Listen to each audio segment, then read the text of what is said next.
مرة أنا وأمين طهران لقاء بهذا اللقاء الأخير طلعنا، وإذا ثاني يوم بالفيسبوك المترجم الإيراني قال لي الفتيات الإيرانيات يكتبون عليك أمين بغداد الوسيم وأمين طهران غير وسيم ويشيدن وهذا يعني هذا اليوم قنبلة الموسم أنه فتيات إيران يعني معجبة بأمين بغداد يعني أمين بغداد بالفيسبوك أمين العراق هذا منزلين. واثنين من أروح بأي مكان عام يعني النسوان ياخذون جهالهم روحوا صور ويا نعم. يجون عمو خلينا نصور نعم. حتى في امريكا وفي الدول الاوروبيه لك شعبيه كبيره جدا يعني ولقاءك مشاهد الاول. الجاليه العراقيه ياخذون كلهم يجون يتعنوا خطيه من يعني بلدان او من مدن وجو احنا شنغهاي فصوروا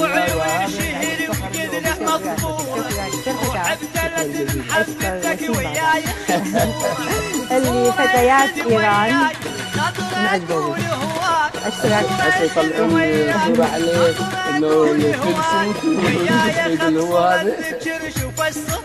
تحياتي لك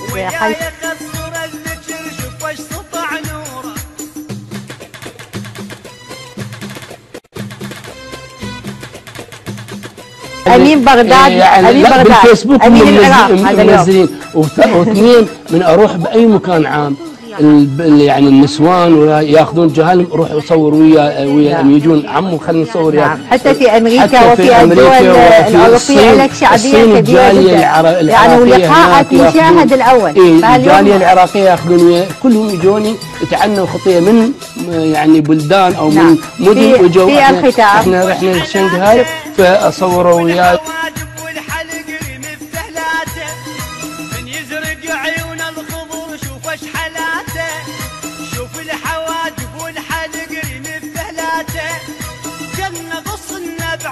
وكلش حلو طبعه جنة غص النبعه كلش حلو طبعه وياي اخذ صورة ذكر شوف السطع نوره وياي اخذ صورة ذكر شوف السطع نوره